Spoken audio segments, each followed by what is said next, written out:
Okay, so this is part of a series of classes on Buddhist chanting.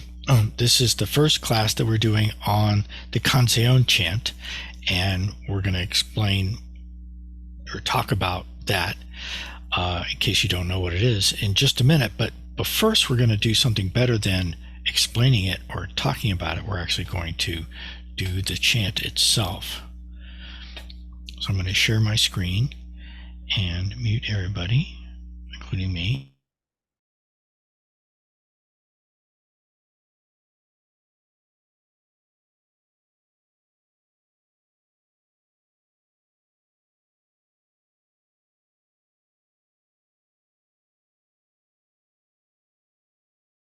You can see the screen with the chant up there now, right? Yeah. Okay, good. All right. So now we'll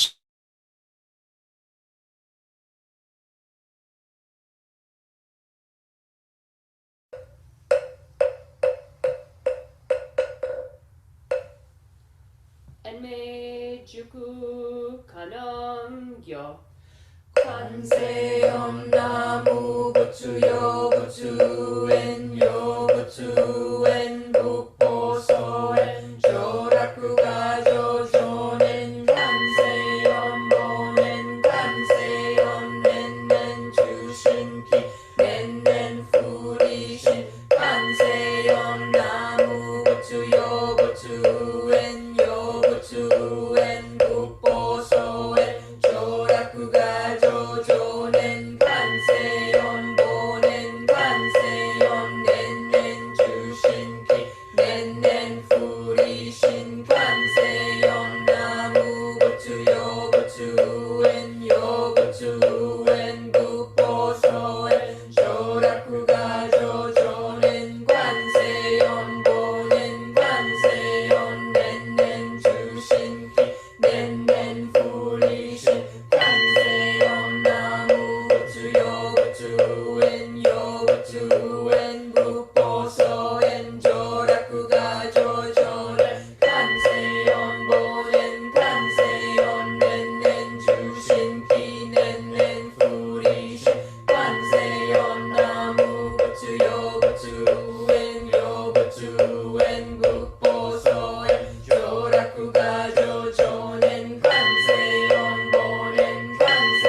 Okay, so now we're going to talk about this chant. Before we start, anybody here have any questions or anything you want to bring up about this chant or anything else that we've covered so far in our discussions of different chants? This is I think this is the fourth chant that we've done so far in this series of class. We spent 2 months on each chant. We started with the Jijang Bosal chant, then we did the Homage to the Three Jewels, then we did the Heart Sutra. Spent 2 months on each of those, and now we're going to spend 2 months. And so 2 months means 4 Tuesdays, the first and third Tuesdays of September and October. Okay. So, one thing I want to point out, while I still have the, I'm going to scooch this over a little bit. Back up to the beginning of the chant. So you can see the title of the chant, right? It's actually, so there's two different ways of writing it out in English letters, and actually two different ways of pronouncing the title of the chant. And I used to think so. At one time I thought this was a mistaken to use two M's. See, there's two M's here, and there's an N and an M here, and this says Jiku, and this says Juku. Actually, it turns out that this is a legitimate variation. I don't know if it has to do with regional accents or whatever, but this is as we're going to talk about just in a few seconds. This is a Japanese pronunciation of the Chinese characters. This is a chant that is primarily associated with Japanese Buddhism today, but there's differences in the way there are YouTube videos of Japanese people, Japanese Buddhists, native Japanese speakers chanting this chant, and this is how they spell it and pronounce it. Anyway, so I just thought that was interesting and confusing, at least to me. So slideshow. Now we're in slideshow mode. And okay, so this is how the 4 classes that we're going to have on the chant are broken up. In the first class, we'll cover these first 3 lines, Enmei Juku Kannon Gyo Kanzeon Namu Butsu. And we're going to talk quite a bit about Hakuin tonight. Hakuin very enthusiastically promoted this practice, and we're going to talk about him. In the next class, which will be 2 weeks from tonight, we're going to talk about these 3 lines, Yo Butsu Uen, Yo Butsu Uen, Bupo So En. And we'll also talk more about the origins of this chant in China. Now, Hakuin actually refers to the origin story of where this chant comes from, originally in China. So we will mention that in this class, but we'll go into much more detail in the next class, and we'll especially be looking at this very interesting book by Chun Fang Yu, Guan Yin, The Chinese Transformation of Avalokiteshvara. It's a really great book. Among other things, it goes into real gory detail about where this chant comes from. Then the third class, which will be on the first Tuesday of October, we will talk just about this one line, Jo Rakugajo. There's a lot going on in this one line, and we're going to talk about that. And then in the final class, we will so we'll talk about the fact that this is no longer just a Japanese Buddhist class, that there are people in other Buddhist traditions that don't come from Japan who are doing this chant, which is the way the chant originally was, not specifically associated with Japanese Buddhism at all. And hopefully that will become more the case in the future. And we'll talk about the final 4 lines. Chonen Kanzeon, Bonen Kanzeon, Nenen Jushiki, Nenen Furishin. All right, so this is the chant again, but now I'm showing all the characters that it's written in. So sometimes people think when they're chanting it like this that they're chanting in Japanese. This is not Japanese. This is Chinese with the Japanese pronunciation. And you can kind of tell the difference between, because Japanese uses a lot of kanji, which is the Japanese name for Chinese characters, but they always have little extra things that are interspersed with the kanji that are written in hiragana or sometimes in katakana, which is 2 other writing systems that they use. This is pure kanji. This is a Chinese chant. And this is the way it's pronounced, both by Japanese Buddhists and by people who've learned it, either from, so like, for example, I and many other people are in the technically not just technically, but really in the Korean Buddhist tradition.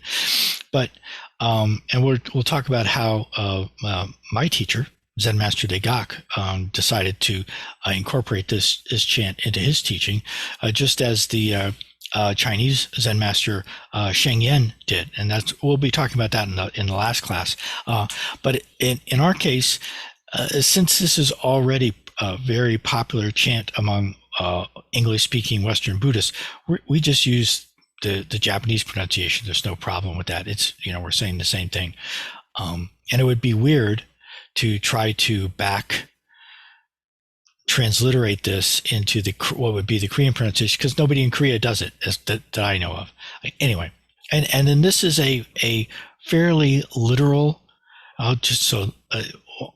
pretty much a character by character, long life, 10 phrase, Kannon Sutra, Kanzeon, homage to Buddha, with Buddha have causes, with Buddha have connection, Buddha Dharma Sangha connected, eternity bliss, self-purity, morning mindful Kanzeon, evening mindful Kanzeon, mindful, from mind arises, mindful, not separate mind. That's a fairly literal character by character translation of what's going on here, which is interesting. And so most of the times when you see translations of this chant, it'll be less literal and more less literal. And there's different ways of interpreting what's going on. We'll talk about that some as we go along and we look at the chant, a couple of lines or sometimes even one line at a time. Now, all right, so I already started kind of hinting at this. Although it originated in China, the Kanzeon chant is today almost exclusively associated with Japanese Buddhism. However, in recent years, at least two Zen masters from non-Japanese traditions have started incorporating this chant into their teachings. More on that later, as I say. Okay, so now we're going to go back a little bit, back in time, to the 18th century, the 1700s. There was a samurai named Inoue Hyoma, and he was a Buddhist. He might not have been all that good of a Buddhist, but he was a sincere Buddhist, and he loved to do this chant. And in his experience and in his own words, many marvelous things happened as a result of him doing this chant. So he did what people often do when they have some sort of, experience in their practice. They say, "Oh, I should tell other people about this."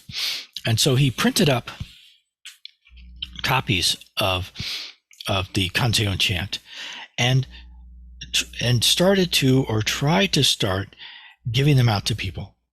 But what he found was that people didn't want it. They didn't want to hear it from him. And he didn't receive a very enthusiastic response, to put it well. He felt dejected.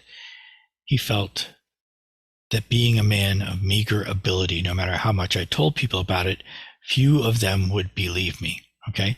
So in this state of, he had this enthusiasm, but then when he tried to share his enthusiasm with others, he didn't get any, he got the opposite of enthusiasm back. He got, leave me alone, whatever. I mean,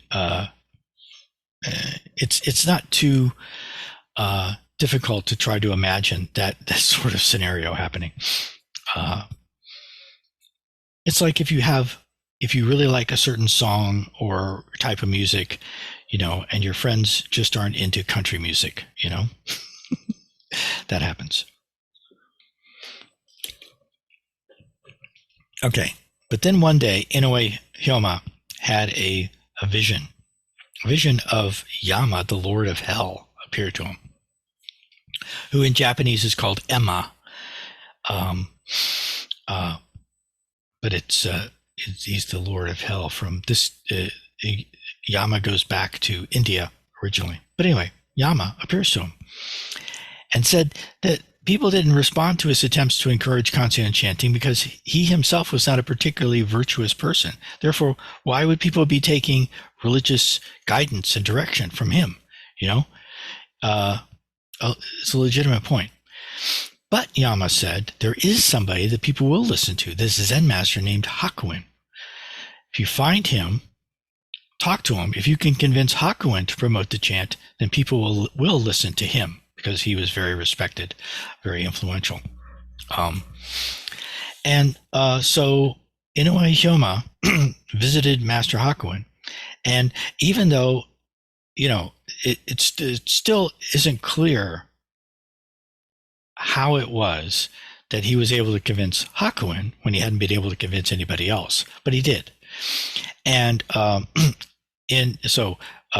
Enji was one of Hakuin's most important and senior. Well, it's not senior. He was actually fairly young, much younger than Hakuin, but senior in terms of his. Anyway, he was a very important student of Hakuin, and a lot of what we know about Hakuin comes from the writings of Torei Enji. So it was 1745 when this samurai met with Hakuin, and at that time Hakuin was 60 years old, and according to Hakuin's own account, he was unable to refuse him. I did as he requested, and ever since then I've told people and then he lists off a bunch of different provinces. He actually doesn't list all the provinces in which he.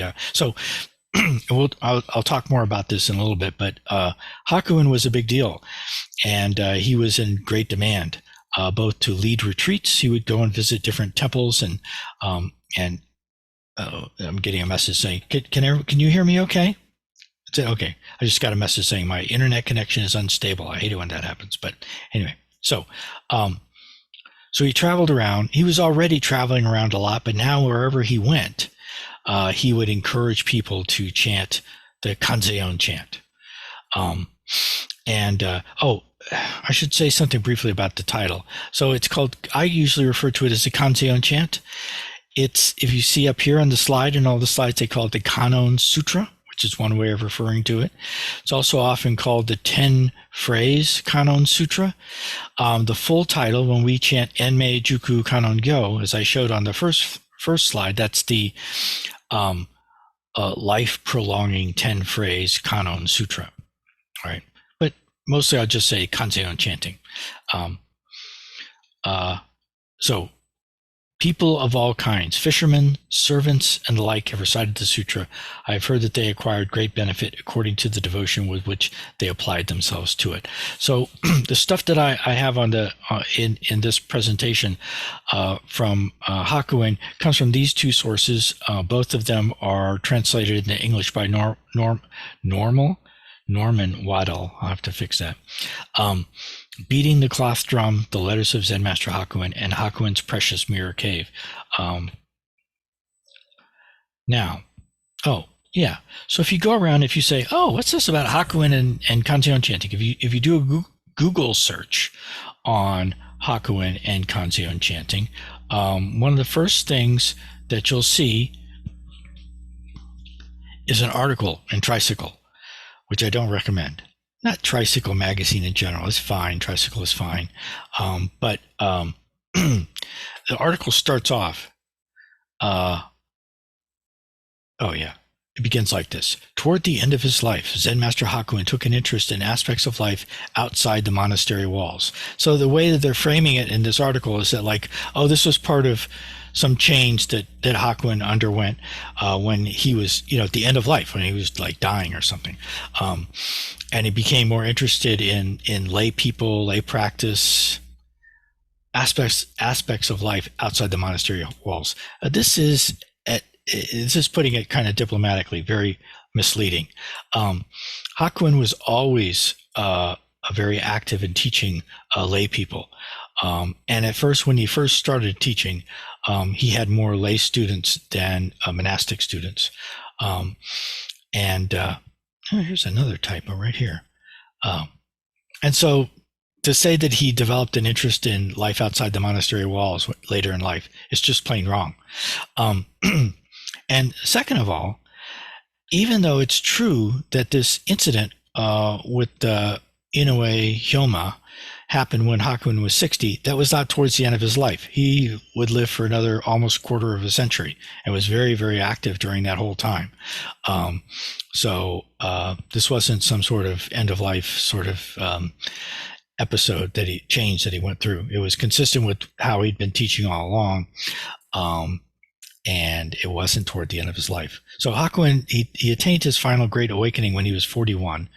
And interestingly, he attained his final great awakening while he was reading the Lotus Sutra. He would live to be 83. And so there was 23 years when he was, traveling around Japan promoting, he was leading retreats, giving lectures on different sutras. But wherever he went, he always encouraged people to chant the Kanzeon chant. And so one thing that he did was he took all these the copies of the Kanzeon chant that Inoue Hyoma had printed out and had been unable to find a receptive audience for, and he gave those all away and had more printed. Let's see. So, he not only, and so one thing that's interesting, he didn't just take people. So often when people were sick, or experiencing any kind of real, difficulty or calamity in their lives, this is one of the first things that Hakuin would recommend: chant the Kanzeon Sutra. But he also would encourage communities to do it, and I'll talk about that a little bit more later, but he thought it was a good thing for whole communities to do together as a kind of together action. Whenever Master Hakuin, this is a quote from, so now we're gonna get into this. The tale of Yukichi from Takayama. The tale of Yukichi. Yukichi was a 15-year-old kid who lived in Takayama, which is a place in Japan. And this is part of that story. Whenever Master Hakuin visits other provinces to hold practice assemblies and teach the Dharma, he always urges not only his own Zen students, but all religiously minded men and women to recite the Kanzeon Sutra. This is something that has brought great joy to the heavenly lords that protect Buddhism, and to the myriad Japanese kami, the gods of Shinto, as well. In villages where this sutra is recited, calamities are unknown, destructive fires and theft are unheard of, harvests are abundant, and all the villagers live at least to the age of 100. Okay, so this, this might be not completely true, but this is the kind of enthusiasm that Hakuin had for the chant. So now, there's another samurai. So Ida Yasuman, who was a samurai from Takayama in the Hida province, whom Hakuin had. Okay. So this is basically a short story, a humorous, weird short story that Hakuin wrote that he entitled "The Tale of Yukichi of Takayama." And most of the talking and most of the narration of the story is by this guy, Ida Yasueman. Let's see. He begins by describing the mysterious disappearance of Kojima Sosuke. So sorry for all the weird Japanese names, but it's a Japanese story. So what are you going to do? So anyway, the beginning of the story is set up by one of Hakuin's students suddenly disappearing. Okay. And this is not only someone who was a student of Hakuin, it's someone that Hakuin had given one of these two, a dragon staff certificate, Inca. All right. And so the guy's name was Kojima Sosuke, and the local, it's said in the story at least, local Pure Land priests who had it in for Hakuin, they started spreading a rumor that Sosuke had absconded with some property that he had been entrusted with taking care of.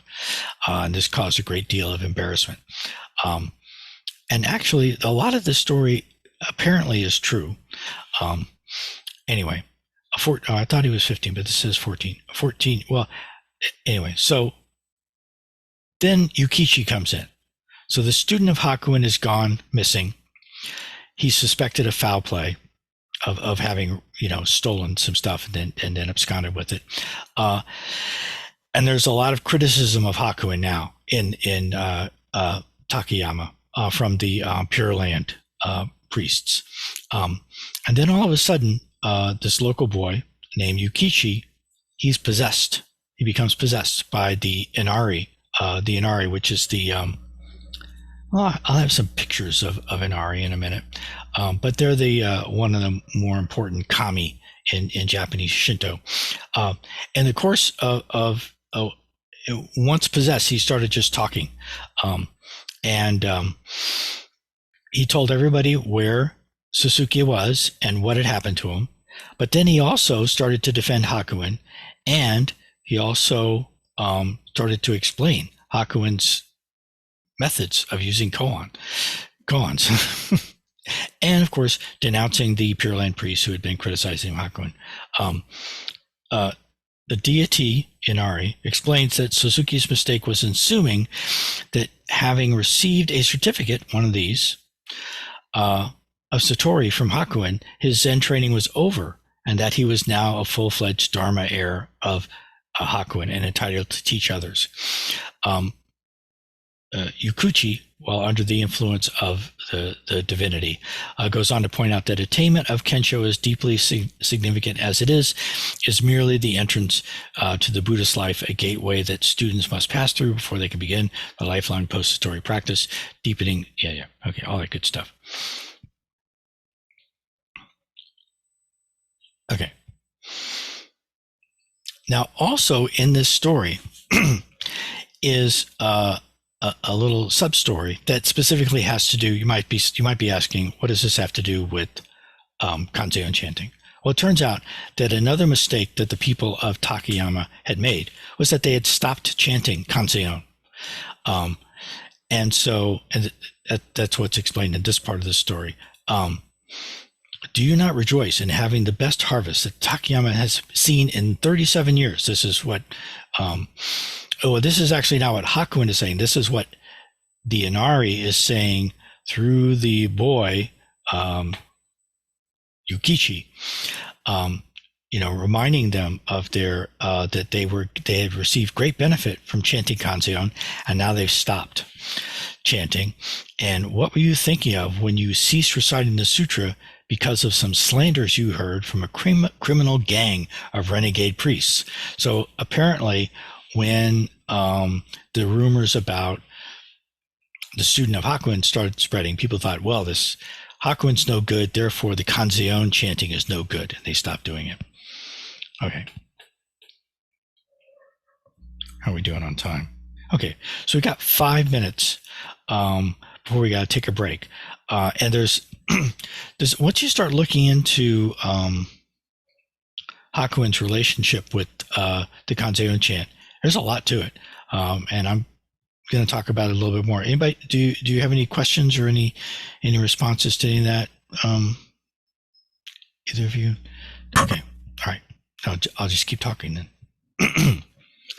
Now, this is important, and so Norman Waddell has a lot of kind of background information on this story, and he actually has come across 2 letters that Hakuin wrote at the time that indicate that some of this stuff actually happened. Strange as it may seem, the curious tale was apparently based on actual events that took place in Takayama.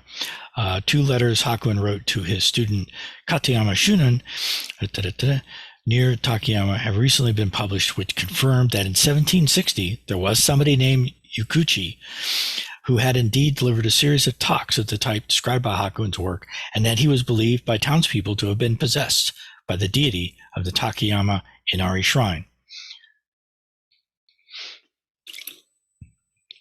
Hakuin's astonishment at learning of the boy's possession and the various pronouncements the deity had delivered through him is evident in the letters. I think I've got a quote from one of the letters in another slide.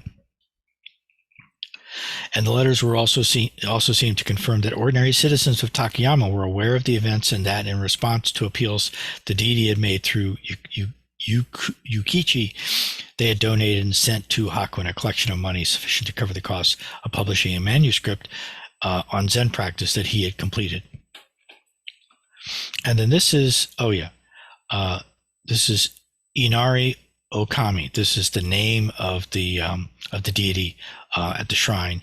And if you're not too familiar with Shinto or Inaris, I think maybe in the next slide I've got a nice picture of. Well, so Inari is or are associated with Kitsune, who are the cute little fox spirits that are very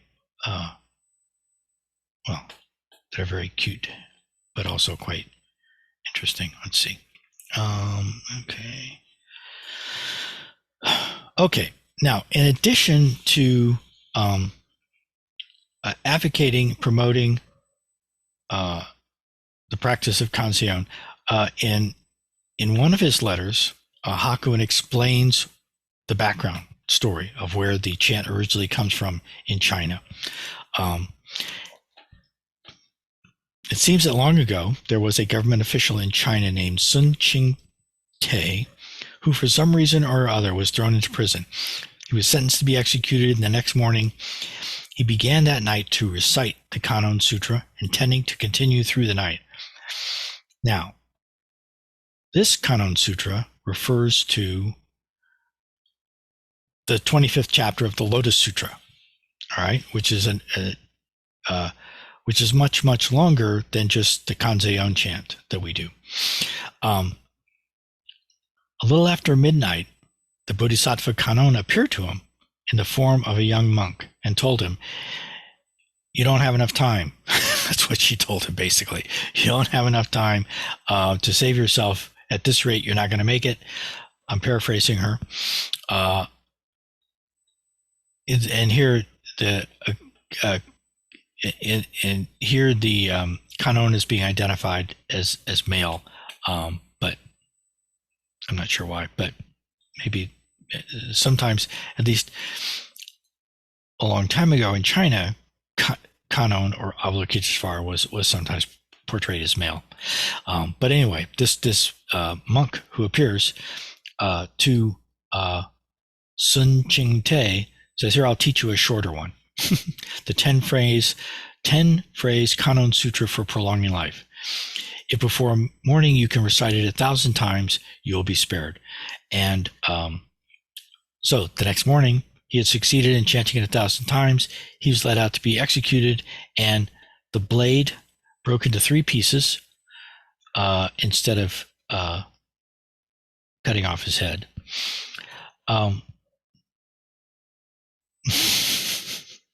One of the witnesses, who was another soldier, tried to kill him with his own sword, and that sword also broke into 3 pieces. More attempts were made to cut off his head, and they all failed. When the emperor found out, he was astounded. He summoned the prisoner and asked him to explain what had happened. He told the emperor about it. The emperor ordered. So then the emperor said, "Okay, we'll test this out." And he took out 5 or 6 other prisoners awaiting execution, ordered them to recite the sutra 1,000 times each, and then tried to cut off their heads. And in all cases, they failed. It's a very scientific approach, kind of cold-blooded, but very, very scientific. And from that moment on, the country was blessed by Oya. The emperor thereupon pardoned all of them and issued a proclamation ordering all the subjects, high and low, young and old alike, to recite the 10-phrase Kannon Sutra. And everything was great, right? China never had any problems ever again after that. Well, maybe not, but okay. So I think this would be a good place to stop. We'll take a 5-minute break now, and then we'll come back and we'll talk a little bit more about Hakuin, and we'll also go into a little bit more detail about the title and the first 2 lines. Kind of go through those character by character and make sure that we have an idea of what they mean. Okay.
Hi, Joe. Gonna wait. Hi there. There's Elizabeth. Hi, Elizabeth. Okay, so I moved through this one slide a little too fast. I want to talk about these pictures here a little bit. These are. Let's see. Do I have? Oh yeah. Wait a second. Hang on just a second. I have to ensure that my computer doesn't lose power.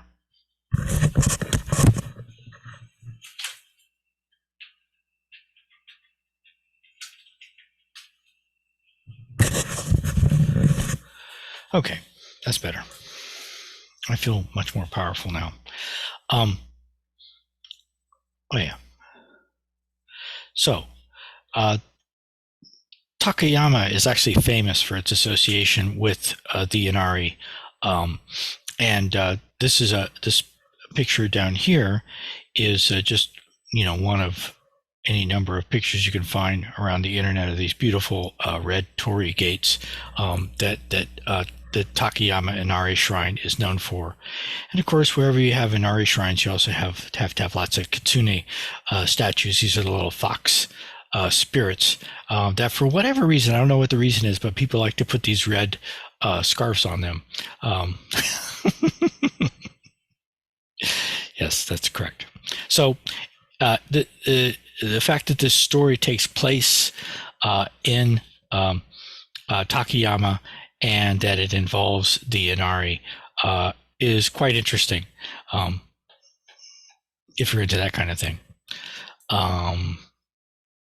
Oh yeah, and so I talked about how there's actually a certain amount of evidence that this strange story, the tale of Yukichi, which otherwise would just seem like a bizarre figment of Hakuin's imagination, actually seems to have been based in real events that did take place, something like the story that Hakuin recounts.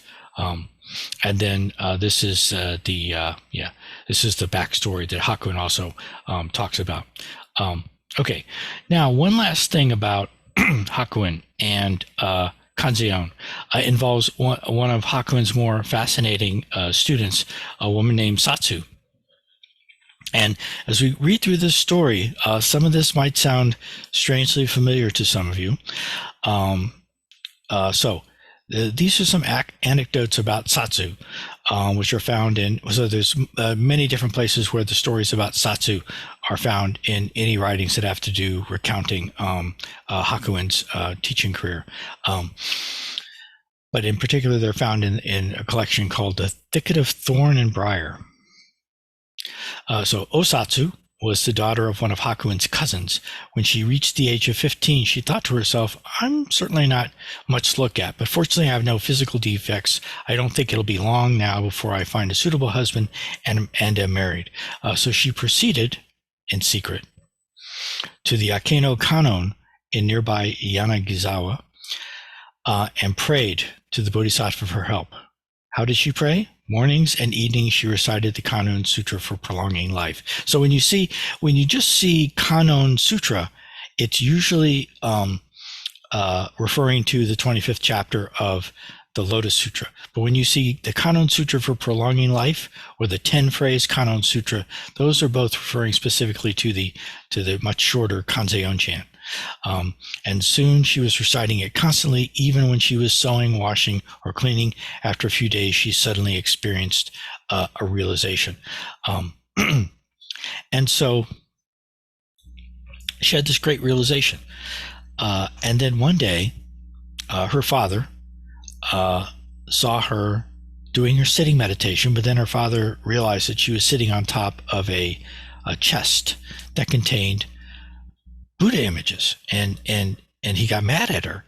And in response, Satsu said, if you can show me a place where there is no Buddha, then I'll sit there. And her father didn't know what to do. So with this, he didn't know how to answer that. So he went to his teacher, who happened to be Hakuin, and Hakuin said, "Oh, I can take care of this. I can help you with your daughter." So he wrote out a poem. If you can hear the voice of a crow that doesn't caw in the darkness of night, you'll welcome the father before you were born. And so Hakuin gave the father this poem, written out in nice calligraphy, and said, just hang it up on the wall someplace where Satsu will see it. And so sure enough, Satsu saw it, and she said, oh, that's Hakuin's handwriting, but I'd expect something better from him. And so Satsu's father told Hakuin, and Hakuin said, I have to talk to her. I have to talk to this girl. Okay. And so they talked. He asked her some questions. He gave her some koans, and then they met a few days later, and she passed all the koans that he had given her. And eventually, and so before 2 months longer, she had passed all. I think it took her about 6 months to pass every koan in Hakuin's curriculum of practice. Later in her life, much later, Satsu's granddaughter died, and she was suffering extreme grief, and she was criticized by one of her neighbors. People in the neighborhood are talking about you. They say, she practiced under Master Hakuin. She achieved Kensho and Satori.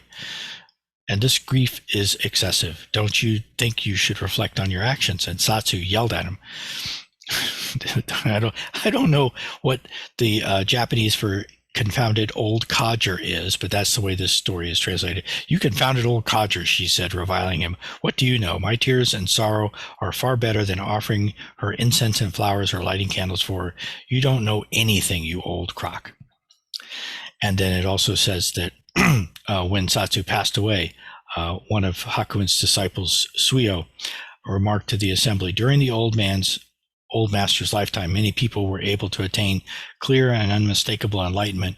Of them all, Osatsu stood preeminent. Even veteran monks, men who had practiced many years, could not approach her. So, does that story sound familiar to anybody here? Yeah. So Zen Master Sung San used to tell that story. Only he said that it was a girl named Sol, who lived in China, and who had been a student of Matsu. So it's possible that both of those versions are true. But this Satsu she was a real person, and there's multiple sources about her. It seems quite likely that Zen Master Sung San was inspired by the story of Hakuin's, and just made Satsu Chinese instead of Japanese. But it's a great story. That doesn't take anything away from it. The story of Sol and the story of Satsu are both really interesting stories. But to be quite honest, one of the things that's remarkable about this is not only that Satsu was a woman, that she was a layperson, but also that she was so young, and that she, attained, was not just given Inca, but passed all the koans that Hakuin had at such a young age. I think it's good to know that this really happened, and it isn't just some story that was made up. That there was a real person who, and it wasn't just between Satsu and Hakuin. That all of Hakuin's students also recognized her and knew her, and verified what was going on. It's good to know that it's a real story, I think. All right. So now, enough with Hakuin. I like Hakuin. He's okay. But now let's look at the chant itself and spend the time that we have left going through this, one character at a time. Does anybody have anything they want to say at this point? Any questions? I should always stop and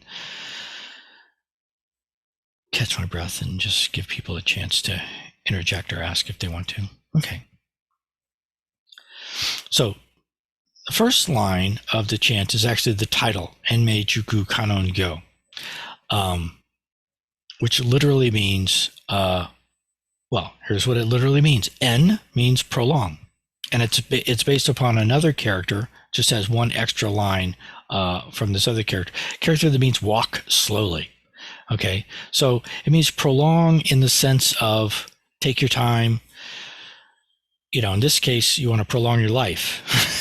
You walk slowly if you don't want to get to the end too quickly, right? All right, so that's what's going on here. En. Mei is one of many words for life force, lifespan, prolong life. Enmei means to prolong life, and I'm going to talk a little bit more about that phrase in just a minute. Juku just means 10 phrase, and so there's 10 lines in the Kanzeon chant, and that's right in the title, Enmei Juku. And this ku here is the same as the gu. When we chant the Great Dharani, we say Shinmyo Janggu De Dharani. It's the same gu.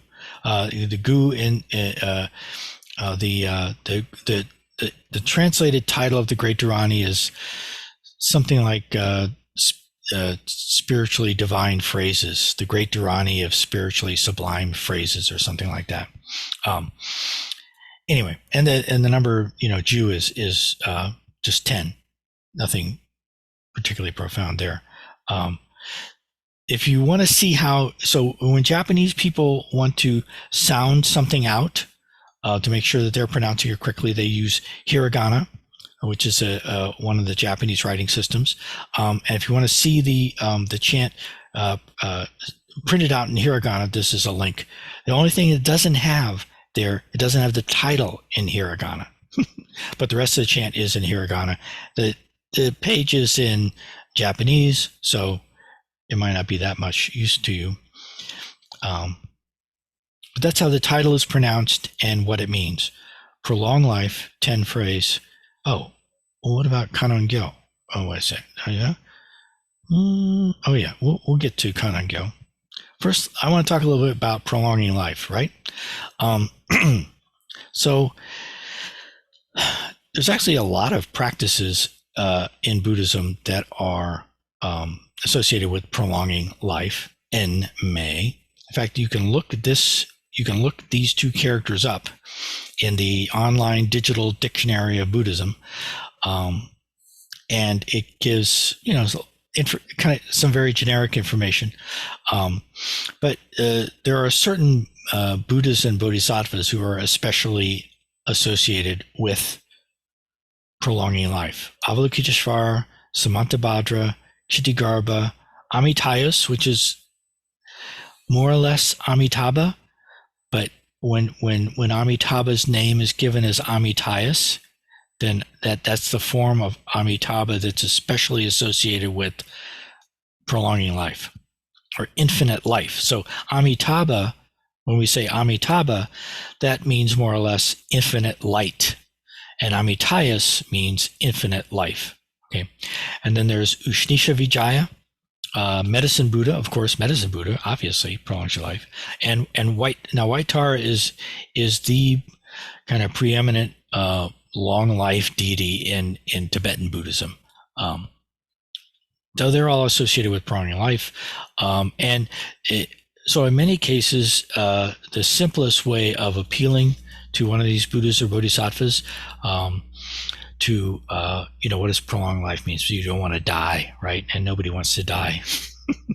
And so the simplest way to appeal to them is just to recite their name. But there's often mantras and dharanis that are longer and more elaborate practices. This is just a typical quote from the Kshitigarbha Sutra. If men, women, nagas, or spirits wholeheartedly take refuge in this great being, Kshitigarbha, their lifespans will be prolonged. Now, one bodhisattva who's very much associated with long life is Samantabhadra, who's called in Japanese, Samantabhadra is called Fugen. And so there's a special form of Samantabhadra in Japanese Buddhism, Fumen Enmei Bosatsu, which is Samantabhadra, long life, Bodhisattva, Enmei. The same phrases in the title of the Kanzeon chant. And this is a quote from a sutra that's very popular. Well, I don't know. Yeah, it's originally in Sanskrit. Is popular in Japan. Thus have I heard, once the Buddha was on the bank of the river Ganges with a multitude of great bhikshu monks, bodhisattvas, mahasattvas, and heavenly beings. At that time, Samantabhadra Bodhisattva was in the assembly, abiding in the secret samadhi of the Tathagatas. He emerged out of samadhi and showed great supernatural powers. Empowered by the Tathagatas, he preached the adamantine lifespan dharani, which allows the lives of all sentient beings to be lengthened so that they do not die before their time or violent death, and it also allows them to obtain the firmness and indestructibility of the adamantine. Is it adamantine or I don't know how to pronounce that lifespan, to achieve enlightenment and to reach the stage of non-retrogression. So this is just, I only point this out because the fact that especially in this chant, Avalokiteshvara is associated with prolonging your life, is something that shows up in a lot of different practices associated with different Buddhas and Bodhisattvas. Okay, so now we're moving on. So Enmei Juku Kannon Gyo. So the last three syllables of the title are the name of the Bodhisattva, Kannon, which in Mandarin pronunciation, this would be Guan Yin. In the Korean pronunciation, this is Guan or Guan And then Gyo is just the Japanese pronunciation of this character, which in Korean is pronounced Gyung. In Mandarin, it's more like Jing. And one of the things that we talked about when we talked about the Heart Sutra is that not everything that's called a sutra is necessarily the same thing. All right. So if it doesn't begin with the words, thus have I heard, then it's not really a sutra in the sense that in the more narrow sense that we sometimes think of it, one of the teachings that was actually delivered by Shakyamuni Buddha during his lifetime. So there's and in East Asian culture, this is complicated by the fact that in China and Japan and Korea and Vietnam, the same word is used for Buddhist sutras as it's used for the sacred texts of Confucianism and Taoism. And so that was a conscious choice on the part of Chinese Buddhists. They wanted their sutras to be on the same level as the I Ching and the Tao Te Ching, and so they called them Ching. But that does kind of confuse things a little bit, because not only works like the I Ching and the Tao Te Ching, but all of the so-called classics that people study, all of the great ancient classics of Chinese literature and philosophy and history are called sutras or Ching. All right. So this is invariably called the Kannon Sutra, but people realize that it's not necessarily exactly the same kind of sutra that people are usually thinking of when they think of something that begins with the words, thus have I heard, and that contains some teaching that was given by Shakyamuni Buddha during his lifetime. Any questions on the title?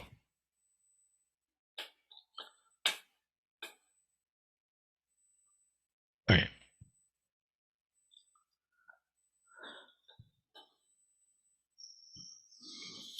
Now, the first line after the title is Namu Butsu.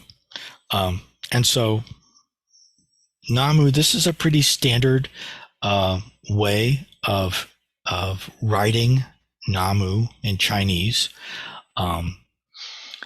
It means south? No. That's what it literally means.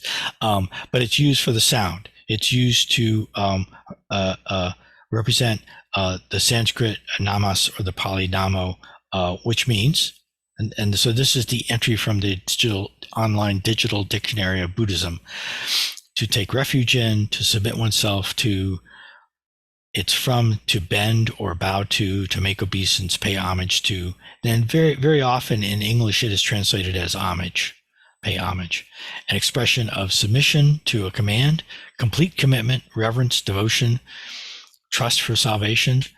So it goes on. Nama Amitabha. Yeah. The digital dictionary of Buddhism is an excellent resource. If you do a Google search on these two characters, you will see pictures of Buddhas and Bodhisattvas usually. Okay, so this character, and this is one thing that's good to know, I think, and that I used to find confusing until I just realized that this is the way it is. Sometimes in Japanese pronunciation of kanji, of the Chinese characters, they just decide to make it 2 syllables instead of 1 syllable. In Chinese, it's I think always 100% the case that every character has a 1 syllable pronunciation. And when Koreans pronounce the Chinese characters, they always have a 1 syllable pronunciation along with it. For some reason, somewhere along the line, sometimes Japanese people have, well, like here, butsu. So we say namu butsu, yo butsu, u and yo butsu, u and bupo, so and jo raku. Raku is the other example in this chant. Raku is just a single character, but it has 2 syllables. But however many syllables it has, it just means Buddha. Oops, wait a minute. Namu Butsu. Let's see. Oh, yeah. Kanzeon. Okay. I didn't do a separate slide on the line, on the second line, Kanzeon, which is just Kannon with an extra character in it. And we can look at that right now, because on this slide, this is showing a picture of one of the resources that's available. This is the Writing the Ox web application that I designed. And one of the things that you can look at that web application is this chant. If you click on the Kannon button, and I'm gonna see, I'm gonna do that right now. I think I have that already queued up. Look at this live. So yeah, if you go here, you can click on any of the characters in the chant, and the only thing that is missing here that I have not put into this is that it doesn't give you the Japanese pronunciation. So you can see, you can use this to see the meaning of the characters as I'm clicking around. I'm just clicking one character at a time, and then what gets displayed over here is the pronunciation, the meaning, and other information. One nice thing, if you want to learn how to draw the characters, is this is also shows you how to write the characters.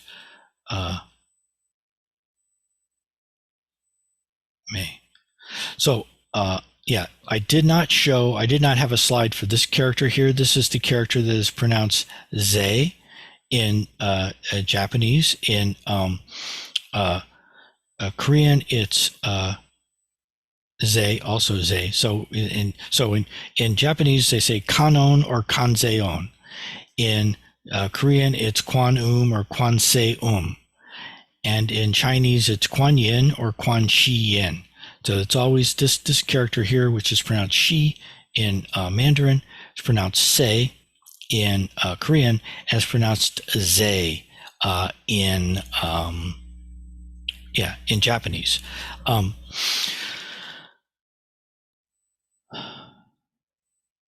Mu, no, mu, butsu. Yeah. Anyway, let's see. That's what I've got for this class. Now I'm going to ask again if people have any questions or anything. Yes. Yeah, Joe. Hey, that character that you said is pronounced like J or say, that's the character for world. Is that correct? Yes. Okay. Right. And so that's why Kuan Yin or Quan Yin or Quanum or Kanzeon or Kannon or Kanzeon is sometimes referred to as the perceiver of sounds. And that's why, and sometimes she's referred to as the one who perceives the sounds of the suffering world. So that's the world part. Interesting. I recognize it from the calligraphy by, I believe it was Mangong, all the world in a single flower. Yeah. And it just really stuck out to me as, wait a minute, that's world. Yeah. Yeah. It gets around. Yeah. Well, and so in this web application, one of the things that it tells you is different places where you can find a particular character. So this character is found in the Yebol chant, which is the homage to the three jewels, the Kanzeon chant, of course, which is what we're looking at right now. Of course, it's in the Kanzeon Bosal chanting because it's part of Kanzeon Bosal's name. It's also in this very nice poem by ancient Korean Zen master, or no, actually not a Zen master, but a master, Wisong's Song of Dharma Nature. And then it's also in the Heart Sutra. Because when we say in English, in the three worlds, all Buddhas depend on, that's this world is what we're saying. Cool. Oh, we can actually, I think that's right. Let's see. Oh, so one thing you can do, if you and I spent a lot of time playing around with characters, you can just kind of go here, copy this, and then click these little buttons up here. All correspond to different things that are in the database here. So you can click on Heart, and it brings up the Heart Sutra, and then you can just do a search, and it shows up right here. Yeah, in this line. Okay, so this line says, "In the three worlds, all Buddhas rely on Prajnaparamita." Yeah. Yeah. And so even though I don't have, for each of the characters here, I don't have the Japanese pronunciation over here. If you hover over a line, you see the text appears, and that gives you the Japanese pronunciation as well as an English translation for that line. So this says Enmei Juku Kannon Gyo, extend life 10 phrase Kannon Sutra.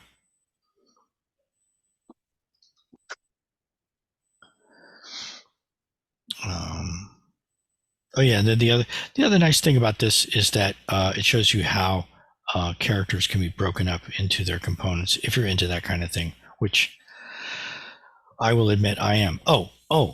So one confusing thing that I kind of just skipped over. I mean, we have time if anybody else has a question. But I do want to just mention one thing about the characters, and that is that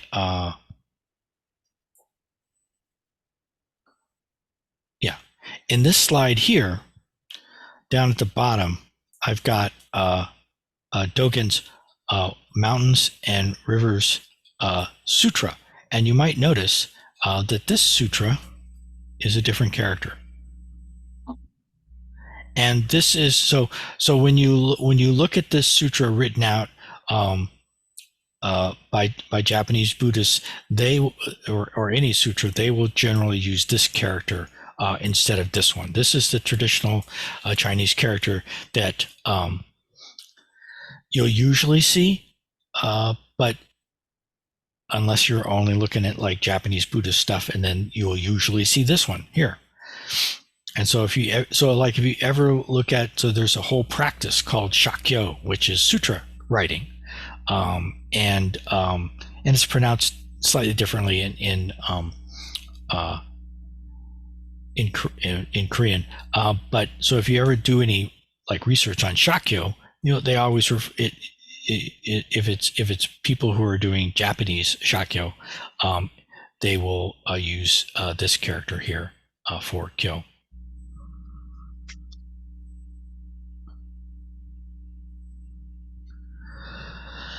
So the last thing that we should do is recite the Kanzeon one more time, and then say the 4 vows to end.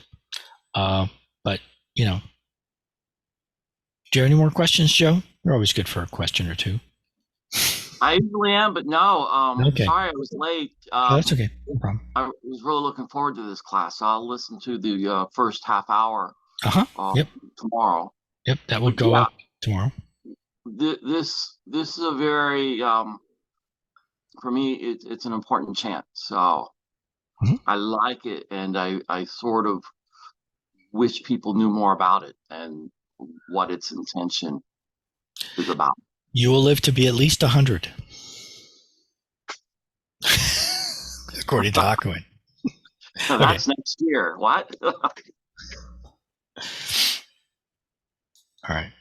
Speaking of the chant, we will now. I'm still sharing my screen, right? You can see this, right? Is that correct? Okay, I'm going to mute myself.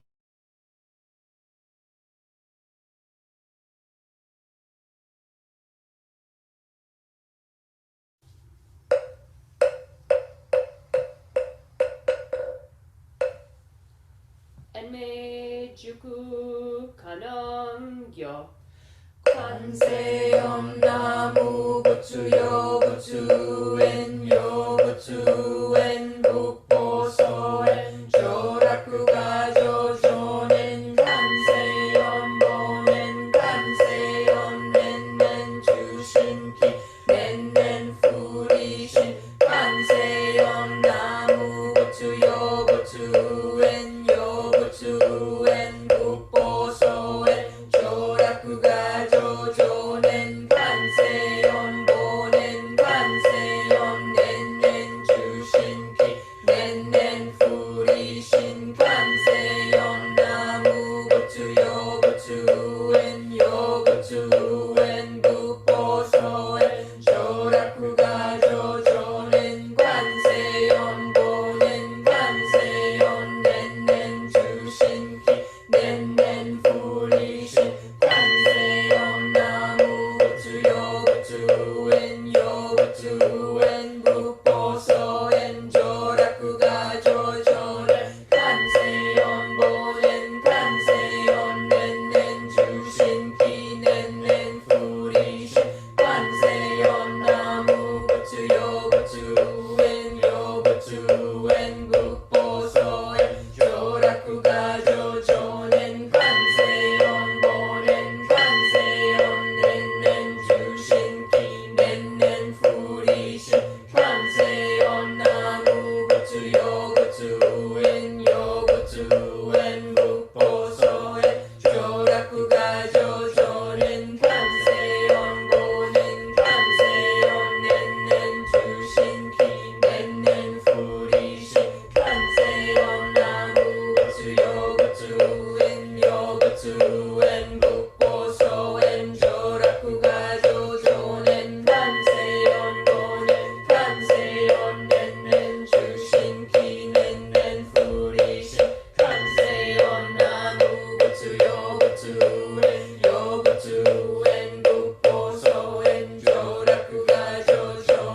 Kanzeon bonen Kanzeon nen chushinki nen furishin Kanzeon namu butsu yo butsu en bukpo so en joraku ga jojonen Kanzeon bonen Kanzeon nen chushinki nen furishin.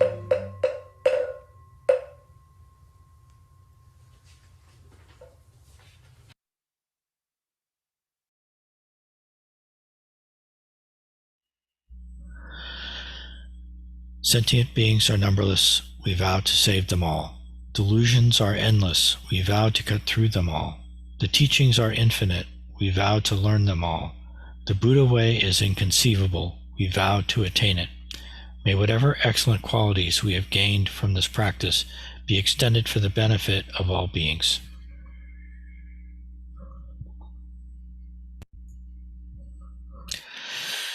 Thanks everyone for coming. Thanks, Thank Kurt. you. See you soon. Bye-bye.